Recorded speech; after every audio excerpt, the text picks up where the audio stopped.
Welcome to my YouTube channel, Suren Sir, Knowledge of Physics. My dear student, today I would like to say something very important topic which is related to standard 12 physics subject, chapter number 3, current electricity. And this topic name is meter bridge. This is the application of heat stone bridge. So today I will teach you meter bridge and how we can get the formula of meter bridge. So we can see meter bridge is known as slide wire bridge also we can say, and meter bridge the practical form of heat stone bridge, and it work on the principle of heat stone bridge. And you have studied in previous videos P upon Q equal to R by S, or R equal to PQ by PQ into S, मतलब P by Q into S. तो ये R is the unknown resistance here. तो in heat stone bridge you have got these values. तो in meter bridge how we can construct, this is given that you can see. तो जैसे जिस तरह से यहाँ पे कंस्ट्रक्शन किया है मीटर ब्रिज का वो आपको लिखना पड़ेगा. तो कंस्ट्रक्शन यू कैन राइट कि this consist of the मैग्नीन wire. जो ये वायर है ए एंड सी जो वायर है, this is the manganin or constantan wire. AC is the length 1 metre है. कहने का मतलब यहाँ से यहाँ की डिस्टेंस कितनी है, 1 मीटर है, और ये मीटर स्केल के जस्ट ऊपर लिखा गया है. तो हम कह सकते हैं अगर ये 1 मीटर है इसलिए हम इसको मीटर ब्रिज भी कहते हैं. ठीक है. So this name is metre bridge. This wire is the fixed on the uniform area of cross section. कहने को जो वायर यहाँ ए टू सी यहाँ पे फिक्स किया गया है, इसकी क्रॉस सेक्शन एरिया इक्वल है.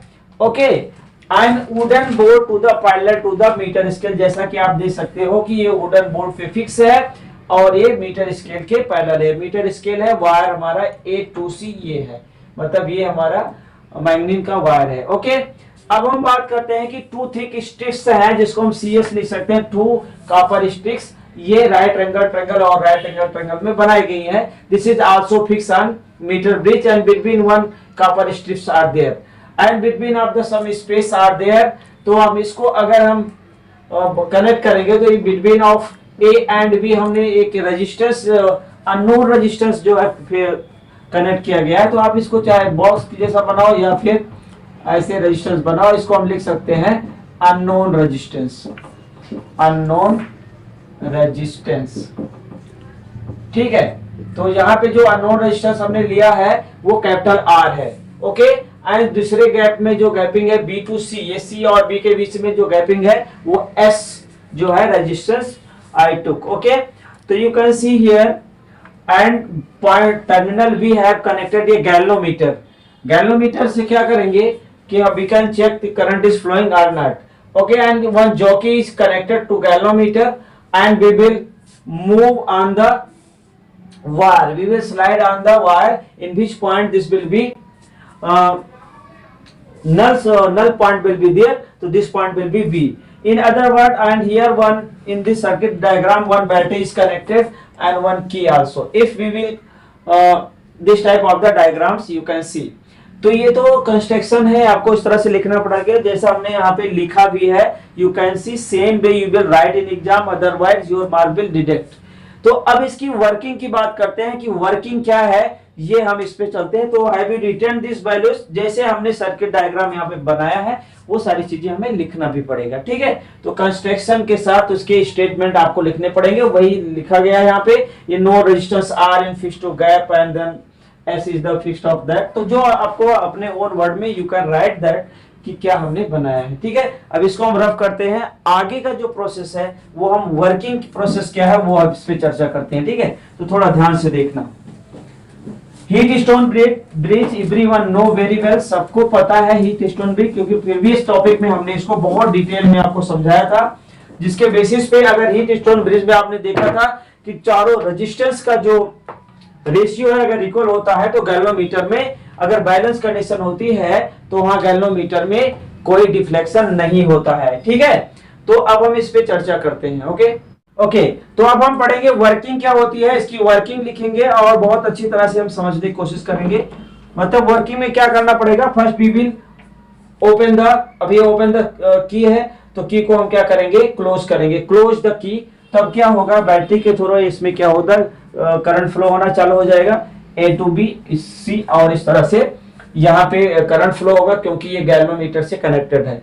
और गैल्वेनोमीटर से एक जॉकी है जो कि एक पेन टाइप का होता है, पिन टाइप का। तो जब हम इसको स्लाइड करेंगे कहां से, ए से बी के साइड या सी से ए, किसी भी डायरेक्शन में, मान लो लेते हैं हम इस जॉकी की को क्या करेंगे, यहां से लाएंगे तो वहां पे डिफ्लेक्शन दिखेगा गैल्वेनोमीटर में। लेकिन मेन पिच पॉइंट जहां पे डिफ्लेक्शन 0 होता है वहां पे रेशियो क्या होता है, इक्वल होता है हीट स्टोन ब्रिज का। तो अगर हम मानते हैं कि डी पॉइंट पे ये क्या होता है, डिफ्लेक्शन 0 होता है, यहाँ पे हम कह सकते हैं कि जो स्मॉल एल है, हमारी जो वैल्यूज है, हमने मान लिया कि वायर की लेंथ कितनी है, 100 सेंटीमीटर है या फिर 1 मीटर कह सकते हैं, ठीक है। अब यहाँ पे हमने सर्किट चालू कर दी है और देख सकते हैं कि अगर ये लेंथ एल है 100 सेंटीमीटर, तो अगर हम कहते हैं कि यहां से एडी की जो करंट, इसकी जो वैल्यू है, अगर हम इसको L1 मानते हैं तो यहाँ पे क्या होगा कि L 100 सेंटीमीटर ऑलरेडी है, तो 100 में से अगर ये पूरी लेंथ यहाँ से यहाँ तक कितनी है, 100 सेंटीमीटर है, जिसको हम L कंसीडर किया है, तो ये वैल्यूज क्या होगी, यहाँ पे D2C कितना होगा, ये अपने को लिखना पड़ेगा, D2C क्या होगा, 100 माइनस L1। अगर ये कंसेप्ट क्लियर होगा तो आप देख सकते हो कि आपको 4 तरह के रेजिस्टेंस आपको दिख रहे हैं, यहाँ पे R है, S है, फिर क्या है, L1 है और 100 माइनस L1। अगर हम इसको देखें तो हमारे पास 4 रेजिस्टेंस है, RS PQ तो हमें मिल ही रहा है। अगर जहां पे ये P है वहां पे आपने L1 लिया है, जहां पे Q है 100 माइनस L1 लिया है, तो हीट स्टोन ब्रिज को तो फॉलो कर रहा है। अगर डी पॉइंट पे क्या हो रहा है, आने डी पॉइंट आप देख सकते हैं कि डी पॉइंट पे नल पॉइंट है, मतलब ये बैलेंस कंडीशन है जहां पे इस सर्किट में जो है करंट फ्लो नहीं, गैल्वेनोमीटर में करंट नहीं फ्लो हो रही है, और इसको हम मान सकते हैं L1 को P मान सकते हैं और DC को क्या मान सकते हैं, Q मान सकते हैं। अगर इसमें मीटर बेस की हेल्प से अगर हम इक्वेशन निकालते हैं तो ये जो हमारा फार्मूला है इसके बेसिस पे हम क्या लिख सकते हैं, अगर ये इस कंडीशन में है तो P अपान क्या लिखेंगे, R upon S equal to क्या लिखेंगे, अगर हम कहते हैं कि जो ये लेंथ है ये AD की वैल्यू हम मान लेते हैं RCM, मतलब रेजिस्टेंस है, मतलब सेंटीमीटर में, और L1 है। अगर हम कहते हैं DC तो DC की वैल्यू कितनी है, 100 माइनस L1 RCM, मतलब ये भी रेजिस्टेंस है सेंटीमीटर में, ठीक है।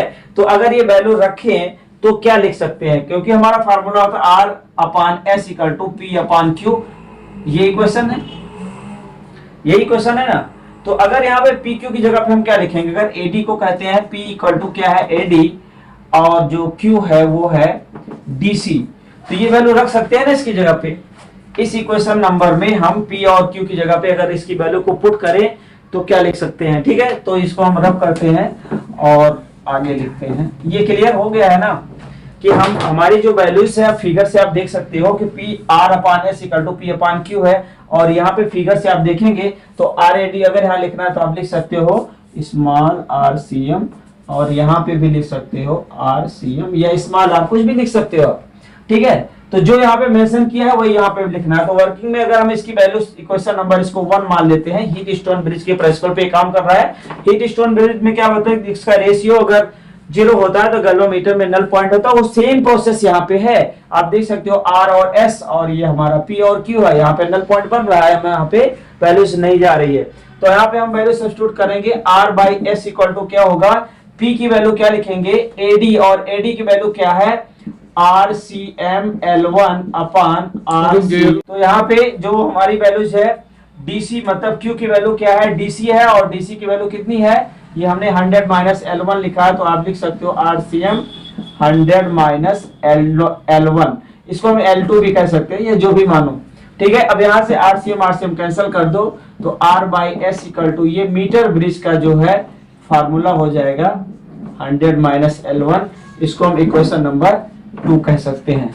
लेकिन अगर हमें कोई रेजिस्टेंस की वैल्यूज, अननोन रेजिस्टेंस यहाँ पे हमने क्या कंसीडर किया है, आप देख सकते हो अननोन रेजिस्टेंस R है, अगर R की वैल्यू हमें निकाल, we want to find the value of R, ये अननोन रेजिस्टेंस है। तो basis of this formula through we can from equation number क्या लिखेंगे, from equation number 2 we get, क्या गेट कर सकते हो, हमें अननोन रेजिस्टेंस क्या चाहिए, R चाहिए, तो हम क्या लिख सकते हैं L1 अपान 100 माइनस L1 इंटू एस।